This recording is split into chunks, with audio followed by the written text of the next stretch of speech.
damn, it makes a beep when you turn it on, so you know it's Nah, not we recording. on? Hey, YouTube. YouTube.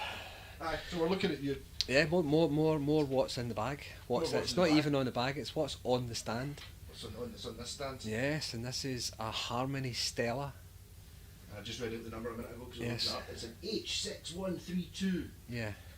And from the best I can figure, it's from the late 50s to the mid 60s, would I reckon, between up to 1965. 65 was the ones that looked best. Going by the bridge piece Yeah. and the bridge assembly and all of that. But it's in good condition, surprisingly good condition. It's got the original tune It's on an actual survivor. and we're pretty sure it's the original bridge. Yeah. That is an original bridge and an original tailpiece, and the tuning machine heads on these guitars normally crumble. All 6. Yeah, and it's got all 6 and they're all in relatively good condition. It doesn't look like they've ever been replaced. Mm. And then it's got the really interesting stickers on the back. That's a Glastonbury Festival sticker from 1986, when it was still the Glastonbury CND,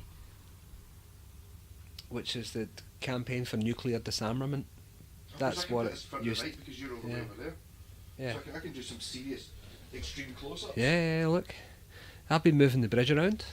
Yeah, because it used to be. Yeah. Look at, I love seeing these. Yeah, but it's so. What I think the story with the guitar is that it's been someone's parent or someone's grandparent or something like that.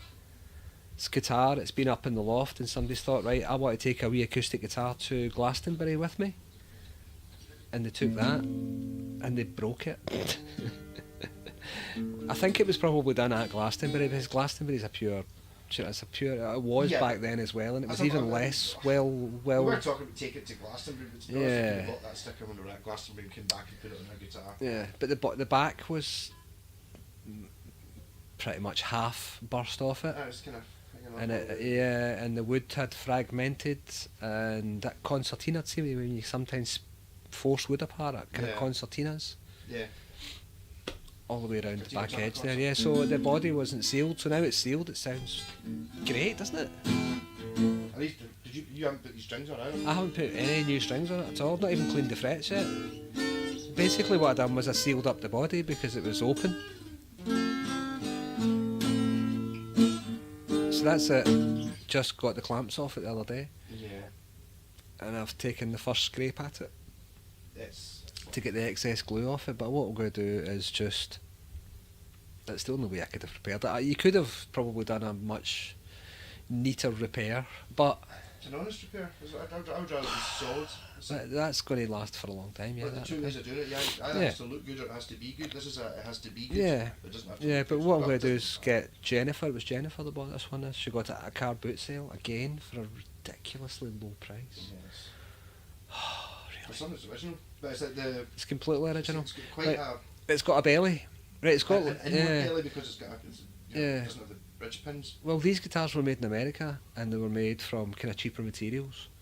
So they were bought by the people who couldn't really afford them, which was, do you know what I mean? Yeah. Blues guys. Old blues guys, young blues guys. Black people. Well, blues guys, young people really. People sort of making their way in the music industry, but the way it's made, they're cheaper materials, and it's got ladder bracing.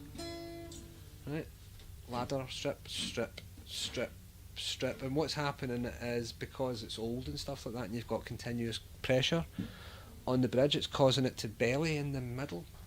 Now normally you would be like that, oh my god, it's bellying, but no, what it's doing is it's allowing for the guitar to have a better action, and it's not fretting out because it's not, and it's not even got a truss rod. It's not even, and look at that. What the perfect stipulated Yeah, like you had a yeah. So just by good fortune, by the way that that's dried, and however it's been sitting, it's dried straight. Yeah. And the belly that it's got in the body isn't. I mean, it's not going to get any worse really, because it's, you know what I mean, it's solid, and the bracing inside is actually bent with the belly, so it's. Well, it's not There's not actually attached in the middle. See, in the outsides, the way the bracing, it's actually pushed it to the sides and stretched it, bellied it as well. Right. But it's still attached, is what I mean. It's still Yeah. resonant and attached. It doesn't rattle or anything. No. No. So yeah. I think it's better than my wee Gretsch. Well, do you know, to think that it's survived the way it survived? So these were made in America, and as we know, you weren't allowed to. We couldn't buy American guitars. Embargo, trade embargo. Yeah, all of that sort of stuff was still going on in the late, so the kind of 50s and 60s and stuff. They were still not viewed very kindly by people, the Americans, were they? Yeah. I bet you can pick these up in America. Well, the thing is Well, they came maybe across not, to, there was still an army presence and an American presence in Britain, so a lot of these things came backwards and forwards via army bases. They reckon that's how a lot of the decent Fender Strats and Gibsons and stuff like that came into the country, was via the armed services. Yeah, I think so. And it would come down to, I think, you would Yeah. an army guy would be over here for a couple of months, he would bring a guitar, he would sell it and go, oh, the next time we'd go, we'd bring another one. Well, this is it. Our American army guys that were already here, knowing that their friends were coming, they would say, look, go and buy some Fender Stratocasters or a Gibson Les Paul or whatever, ship them over the money. Wire the money, is that how they done it then? I don't know what that means, but yes. Yeah. That is And that's how you would get Yep. guitars in, because technically they weren't allowed to buy them. But it's great. And we were looking it up. John Lennon's guitar is very similar to that, but it's like a Central European version of that, I know, isn't it it? was South African. South African version. Yes. What was it? I can't remember. Was it Gaiatone? Yeah. No, Galatone. Gallotone. Gallotone. And it sounded like gallows. It did sound like Galatone, yeah. Yeah. Or Galastone. But it's probably a very similar idea, where it's Yeah. made of cheap materials and it's got ladder bracing and stuff like that inside a it. copy of this. That's what I was going to say. Yeah, it's like a copy of that, the Yeah. Gaiatone. Yeah. Because everybody was, even though we weren't allowed to buy their guitars, everybody was copying them Mhm. because we couldn't buy them. Yeah. There's a whole story about that. You can Google it. You can't really. So it's stable, you know what I mean? Yeah. No, I'm It's trying. no- I'm wondering if I can use that as like a tremolo arm. Like Oh, like the Yamaha, fancy Yamaha. The Yamaha Revstar one that Taylor's got. Listen to me, I'm still so terrible. He brought the cold the last time, bastard. Yeah, I feel good about it. Every time you mention it, I feel slightly less guilty though, so it's alright. Rather than just being in silent Yeah. seethe, at least you're So yeah. vocal about it. So Jennifer bought this for, I'm not even going to tell you what she bought it for, but it was embarrassingly cheap. Carry it. Literally a packet of fags and a bottle of wine. Talking about a decent bottle of wine, though, none of your pish. 2 bottles of bucky. Aye, and a packet of fags. Which, when you think about it, all things considered, it's a guitar that's survived since the late 50s to the mid It's 60s. certainly older than me anyway. It's travelled transatlantically. It landed up in Britain. It went to Glastonbury in Probably went to 1986. Glastonbury in 1986, yeah. And probably got broken at that same time and ended up in a charity shop or something. Who was it that was playing it again? Kurt Cobain, you No, recorded. at Glastonbury in 86. Oh, The House Martins. House Martins Level 42, Madness. Maybe Mark King had a wee shot of this. There's like, here we go. Bump, bump, bump. Well- Oh, it's smashed. Well, it's like middle Glastonbury is what it's called actually, in the trade, middle Glastonbury. So it's some rich kid's grandparents' guitar. You know what I mean? One of their rich uncles brought it over from America. But actually they were sold in the Sears catalogue. Right. Yeah. So it was the poll people, the instrument of the poor person. So a lot of the recordings that you hear from around about that time, the blues recordings are recorded on them, and that's what the sound is. It's It's definitely- got a sound. It's got a lovely sound to it. It's got a real nasal. Real diesel, but not. It's a quite an inoffensive sound, no matter what you do. Yeah, it's kind of Maybe nasal, it's but it not that loud. is. But it really projects though. Yeah. It's dynamic. Yeah, it's got a big voice for a little box. 'Cause it's not very thick or anything like that. It's quite thin. But because I think when wood gets old, we've got voodoo and stuff going on in the wood. Do you know what I mean? Things start crystallising and wood gets harder and vibrates more and stuff. And that actually matters with an acoustic guitar, of And course. actually just basically being Yeah. in tension for Mhm. 50 years. And see when you mess about with the wee bridge at the bottom, it's a floating bridge, completely floating. It's not pinned in any way. You can move it around. So you can get I was messing about with it, and I got the intonation like perfect across the way, right across. Which, when you consider the way the fret job's been done, you've not found it. But yeah, I had it all moved around, and you can find it.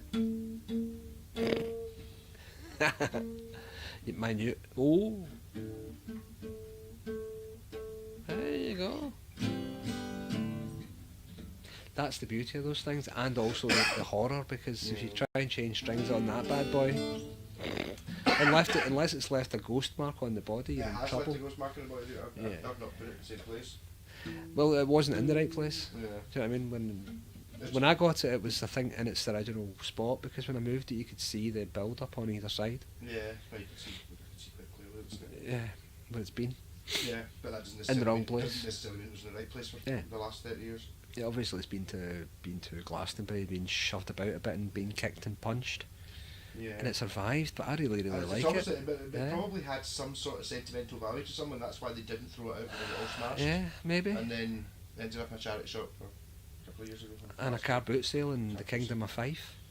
From The America to wherever, to Glastonbury to Fife. Yeah. To Glasgow.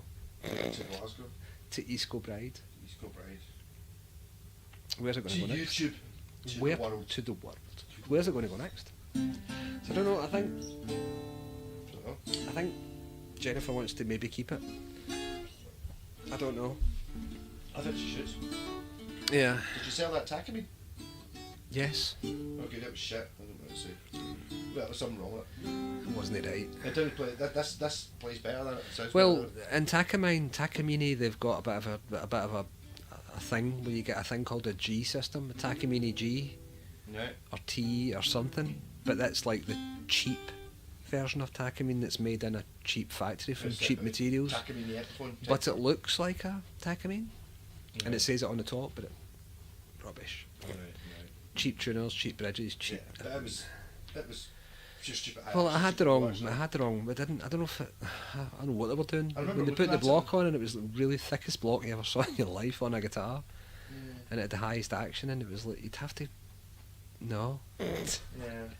But yeah, from This 60s. another yet further proof that car boot sales are a viable to be the way place to go. The yeah. thing about car boot sales is you have to get up at 6 in the morning and go. Well, I told you I got a phone call, a text. text. Sunday morning, 8 o'clock. Should I buy this guitar? Bastard Scott's not up. And it's like, it's fucking 8 o'clock on Sunday morning. Of course it's not up. Of course But I'm yes, buy the guitar. I can't remember what it was. I know. Text at 7:30. I I've got a think I brilliant think guitar. that It's should like I can't even see it at that time. I'm like, what? But she keeps coming up with good guitars. So that's the number one guitar that she found, right? Number one guitar. I'm going to pre-edit this and go part 1, rocking.